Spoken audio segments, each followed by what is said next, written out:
அதிகாரம் 51. கர்த்தர் சொல்லுகிறது என்னவென்றால், இதோ நான் பாபிலோனுக்கு விரோதமாகவும் எனக்கு விரோதமாய் எழும்புகிறவர்களின் மத்தியில் குடியிருக்கிறவர்களுக்கு விரோதமாகவும் அழிக்கும் காற்றை எழும்ப பண்ணி தூற்றுவாரை பாபிலோனுக்கு அனுப்புவேன். அவர்கள் அதை தூற்றி வெறுமையாக்கி போடுவார்கள்.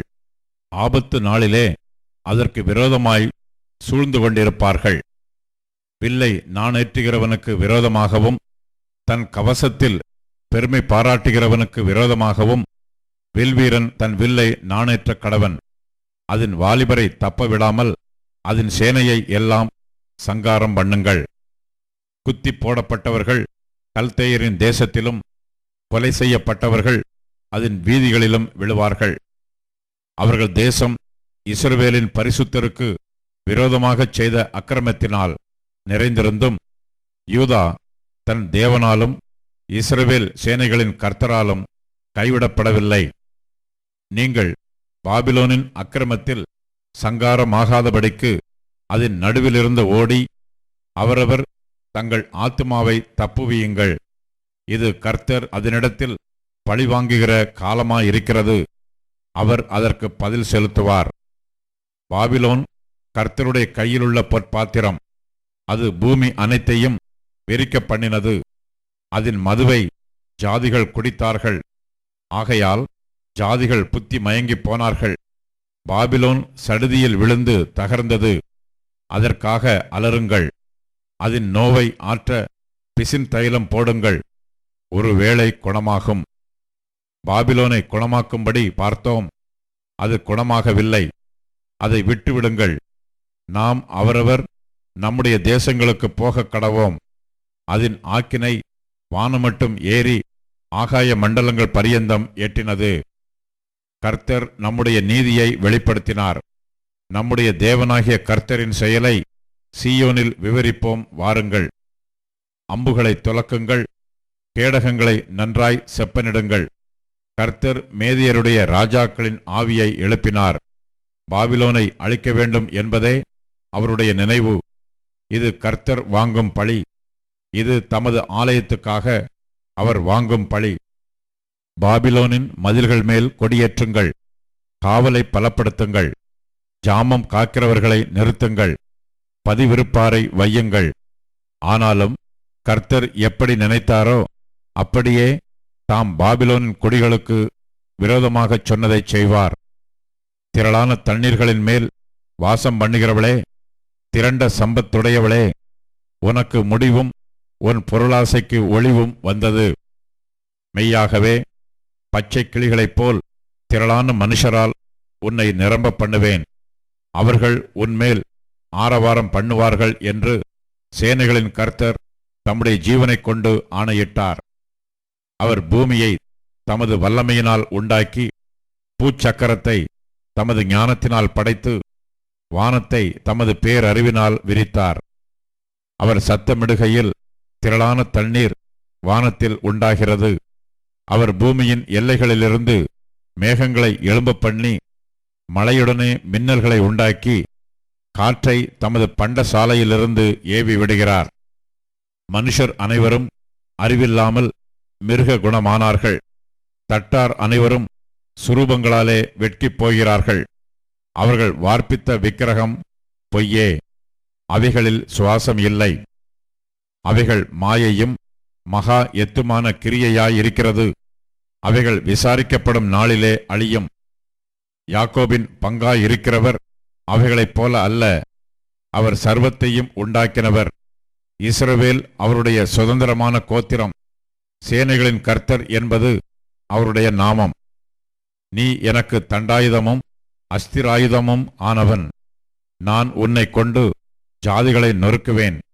உன்னை கொண்டு ராஜ்யங்களை அழிப்பேன். உன்னை கொண்டு குதிரையையும் குதிரை வீரனையும் நொறுக்குவேன். உன்னை கொண்டு இரதத்தையும் இரத வீரனையும் நொறுக்குவேன். உன்னை கொண்டு புருஷனையும் ஸ்திரீயையும் நொறுக்குவேன். உன்னை கொண்டு கிழவனையும் இளைஞனையும் நொறுக்குவேன். உன்னைக் கொண்டு வாலிபனையும் கன்னிகையையும் நொறுக்குவேன். உன்னைக் கொண்டு மேய்ப்பனையும் அவனுடைய மந்தையையும் நொறுக்குவேன். உன்னைக் கொண்டு உழவனையும் அவனுடைய உழவு காளைகளையும் நொறுக்குவேன். உன்னைக் கொண்டு அதிபதிகளையும் அதிகாரிகளையும் நொறுக்குவேன். பாபிலோனுக்கும் கல்தேயர் தேசத்தின் சகல குடிகளுக்கும் அவர்கள் உங்கள் கண்களுக்கு முன்பாக சீயோனில் செய்த அவர்களுடைய எல்லா பொல்லாப்புக்காகவும் பழிவாங்குவேன் என்று கர்த்தர் சொல்லுகிறார்.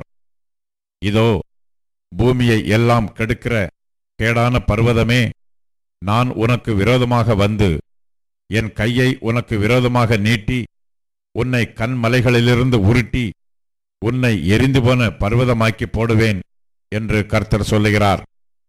மூலைக்கல்லுக்காகிலும் அஸ்திபார கல்லுக்காகிலும் ஒரு கல்லையும் உன்னிலிருந்து எடுக்க மாட்டார்கள். நீ என்றென்றைக்கும் பாழாய் கிடைக்கிற ஸ்தலமாவாய் என்று கர்த்தர் சொல்லுகிறார். தேசத்திலே கொடியேற்றுங்கள், ஜாதிகளுக்குள் எக்காலம் ஊதுங்கள், ஜாதிகளை அதற்கு விரோதமாக ஆயத்தப்படுத்துங்கள். ஆரராத், மின்னி, அஸ்கனாஸ் என்னும் ராஜ்யங்களை அதற்கு விரோதமாக வர கூப்பிடுங்கள். அதற்கு விரோதமாக தளகர்த்தனுக்கு பட்டங்கட்டுங்கள். சுனையுள்ள வெட்டுக்கிளிகள் போன்ற குதிரைகளை வரப்பண்ணுங்கள். மேதியா தேசத்தின் ராஜாக்களும் அதன் தலைவரும் அதன் சகல அதிகாரிகளும் அவரவருடைய ராஜ்யபாரத்துக்கு கீழான சகல தேசத்தாருமாகிய ஜாதிகளை அதற்கு விரோதமாக ஆயத்தப்படுத்துங்கள். அப்பொழுது தேசம் அதிர்ந்து வேதனைப்படும். பாபிலோன் தேசத்தை குடியில்லாதபடி பாழாக்க பாபிலோனுக்கு விரோதமாய் கர்த்தர் நினைத்தவைகள் நிலைக்கும். பாபிலோனின் பராக்கிரமசாலிகள் யுத்தம் பண்ணாமல் கோட்டைகளில் இருந்து விட்டார்கள். அவர்கள் பராக்கிரமம் அழிந்து பேடிகளானார்கள். அதன் வாசஸ்தலங்களை கொளுத்தி போட்டார்கள். அதன் தாழ்பாள்கள் உடைக்கப்பட்டது. கடையாந்திர முனை துவங்கி அவனுடைய பட்டணம் பிடிபட்டது என்றும், துறை வழிகள் அகப்பட்டு போய் நாணல்கள் அக்கினியால் சுட்டெரிக்கப்பட்டது என்றும், யுத்த மனுஷர் கலங்கியிருக்கிறார்கள் என்றும் பாபிலோன் ராஜாவுக்கு அறிவிக்க அஞ்சல்காரன் மேல் அஞ்சல்காரனும் தூதன் மேல் தூதனும் ஓடுகிறான். பாபிலோன் குமாரத்தி மிதிக்கப்படும் களத்துக்கு சமானம். அதை போரடிக்கும் காலம் வந்தது. இன்னும் கொஞ்ச காலத்திலே அறுப்பு காலம் அதற்கு வரும் என்று இஸ்ரவேலின் தேவனாகிய சேனைகளின் கர்த்தர் சொல்லுகிறார். பாபிலோன் ராஜாவாகிய நேபுகாத் நேச்சார் என்னை பட்சித்தான், என்னை கலங்கடித்தான், என்னை வெறும் பாத்திரமாக வைத்து போனான்.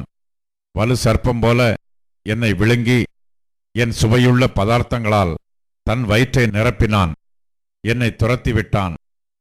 எனக்கும் என் இனத்தாருக்கும் செய்த கொடுமையின் பழி பாபிலோன் மேல் வரக்கடவதென்று சீயோனில் வாசமானவள் சொல்லுகிறாள். என் இரத்தப்பழி கல்தேயர் தேசத்து குடிகளின் மேல் வரக்கடவதென்று எருசலேம் என்பவளும் சொல்லுகிறாள். ஆகையால் கர்த்தர் சொல்லுகிறது என்னவென்றால், இதோ, நான் உனக்காக வழக்காடி உன் பழிக்கு பழி வாங்கி அதன் கடலை வரளவும் அதன் ஊற்றை சுவரவும் பண்ணுவேன்.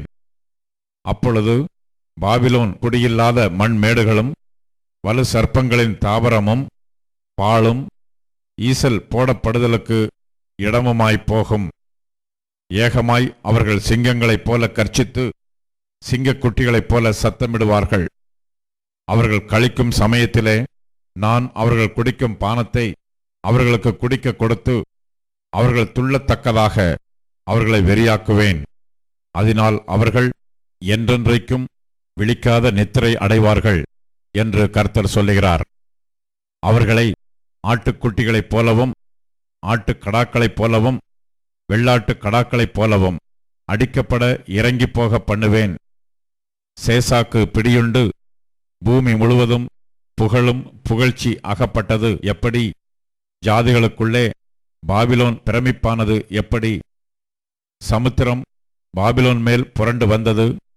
அதன் அலைகளின் திரட்சியினால் அது மூடப்பட்டது. அதன் பட்டணங்கள் பாழுமாய் வறட்சியும் வனாந்திரமுமான பூமியுமாய் ஒரு மனுஷனும் குடியிராததும் ஒரு மனுபுத்திரனும் கடவாததுமான நிலமுமாய்ப் போயிற்று. நான் பாபிலோனில் இருக்கிற பேலை தண்டிப்பேன், அது விழுங்கினதை அதன் வாயிலிருந்து கக்க பண்ணுவேன். ஜாதிகள் இனி அதனிடத்திற்கு ஓடிவர மாட்டார்கள். பாபிலோனின் மதிலும் விழும். என் ஜனங்களே, நீங்கள் அதன் நடுவிலிருந்து புறப்படுங்கள். கர்த்தருடைய கோபத்தின் உக்கிரத்துக்கு தப்பும்படி அவனவன் தன் தன் ஆத்துமாவை ரட்சித்துக் கொள்ள கடவன். உங்கள் இருதயம் துவளாமலும் தேசத்தில் கேட்கப்படும் செய்தினால் நீங்கள் பயப்படாமலும் இருங்கள். ஒரு வருஷத்திலே ஒரு செய்தி கேட்கப்பட்டு பின்பு மறு வருஷத்திலே வேறு செய்தி கேட்கப்படும். தேசத்திலே கொடுமை உண்டாகும். ஆளுகிறவன் மேல் ஆளுகிறவன் வருவான். ஆகையால் இதோ, நான் பாபிலோனின் விக்கிரகங்களை தண்டிக்கும் நாட்கள் வரும். அப்பொழுது அதன் தேசம் எல்லாம் கலங்கும். அதில் கொலையுண்கிற யாவரும் அதன் நடுவில் விழுந்து கிடப்பார்கள். வானமும் பூமியும் அவைகளில் உள்ள யாவும் பாபிலோன் மேல் கெம்பீரிக்கும். பாழ்கடிக்கிறவர்கள் அதற்கு வடக்கே இருந்து வருவார்கள் என்று கர்த்தர் சொல்லுகிறார். பாபிலோன் இஸ்ரவேலில் கொலையுண்டவர்களை விழப்பண்ணினது போல பாபிலோனிலும் சமஸ்த தேசங்களிலும் கொலையுண்கிறவர்கள் விழுவார்கள். பட்டயத்துக்கு தப்பினவர்களே, தங்கித் தெரியாமல் நடந்து வாருங்கள். தூரத்திலே கர்த்தரை நினையுங்கள். எருசலேம் உங்கள் ஞாபகத்தில் வரக்கடவது. நிந்தையை கேட்டதினால் வெட்கப்பட்டோம். கர்த்தருடைய ஆலயத்தின் பரிசுத்த ஸ்தலங்களின் மேல் அந்நியர் வந்ததினால் நாணம் நம்முடைய முகங்களை மூடிற்று. ஆகையால் கர்த்தர் சொல்லுகிறது என்னவென்றால், இதோ, நான் அதன் விக்கிரகங்களுக்கு விரோதமாய் விசாரிக்கும் நாட்கள் வரும். அப்பொழுது அதன் தேசமெங்கும் கொலையுண்கிறவர்கள் கத்துவார்கள். பாபிலோன் வானபரியந்தம் ஏறினாலும் அது தன் பலமான அரணை உயர்த்தினாலும் அதை பாழாக்குகிறவர்கள் என்னிடத்திலிருந்து வருவார்கள் என்று கர்த்தர் சொல்லுகிறார். பாபிலோனிலிருந்து கூக்குரலின் சத்தமும் கல்தேயர் தேசத்திலிருந்து மகா சங்காரமும் கேட்கப்படும். கர்த்தர் பாபிலோனை பாழாக்கி அதிலுள்ள பெரிய சத்தத்தை ஒழிய பண்ணுவார். அவர்களுடைய அலைகள் திரளான தண்ணீர்களைப் போல இறையும். அவர்களுடைய சத்தம் அமளியாயிருக்கும். பாபிலோனை பாழாக்குகிறவன் அதன் மேல் வருகிறான். அதன் பராக்கிரமசாலிகள் பிடிபடுவார்கள். அவர்களுடைய வில்லுகள் முறிந்து போகும். சரிக்கட்டுகிற தேவனாகிய கர்த்தர் நிச்சயமாய் பதில் அளிப்பார். அதன் பிரபுக்களையும் அதன் ஞானிகளையும் அதன் தலைவரையும் அதன் அதிகாரிகளையும் அதன் பராக்கிரமசாலிகளையும் வெறிக்க பண்ணுவேன். அப்பொழுது அவர்கள் என்றென்றைக்கும் விழிக்காத தூக்கமாய் தூங்கி விழுவார்கள் என்று சேனைகளின் கர்த்தர் என்னும் நாமமுள்ள ராஜா சொல்லுகிறார். பாபிலோனின் விஸ்தீரணமான மதில்கள் முற்றிலும் தரையாக்கப்பட்டு அதன் உயரமான வாசல்கள் அக்கினியால் சுட்டெரிக்கப்படும். அப்படியே ஜனங்கள் பிரயாசப்பட்டது விருதாவும் ஜாதிகள் வருத்தப்பட்டு சம்பாதித்தது அக்கினிக்கு இரையுமாகும் என்று சேனைகளின் கர்த்தர் சொல்லுகிறார். பாபிலோன் மேல் வரும் எல்லா தீங்கையும், பாபிலோனுக்கு விரோதமாக எழுதப்பட்ட இந்த எல்லா வசனங்களையும் எரேமியா ஒரு புஸ்தகத்தில் எழுதினான். யூதாவின் ராஜாவாகிய சிதேக்கியா ராஜ்யபாரம் பண்ணும் 4ஆம் வருஷத்திலே பாபிலோனுக்கு போன சமயத்தில் அவனோட கூட போன மசையாவின் மகனாகிய நேரியாவின் குமாரனும் சாந்த குணமுள்ள பிறவுமாகிய செரையாவுக்கு எரேமியா தீர்க்கதரிசி கற்பித்த வார்த்தை.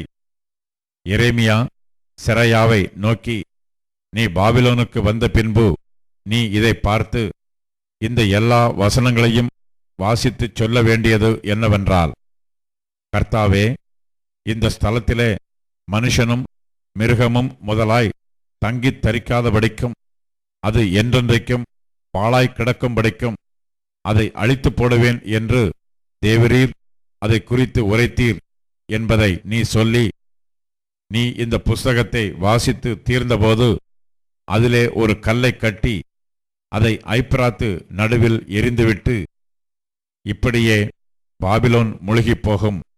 நான் அதன் மேல் வரப்பண்ணும் தீங்கினால் எழுந்திருக்க மாட்டாமல் இளைத்து விழுவார்கள் என்றார் என்று சொல்லுவாயாக என்றான். எரேமியாவின் வசனங்கள் இவ்வளவோடே முடிந்தது.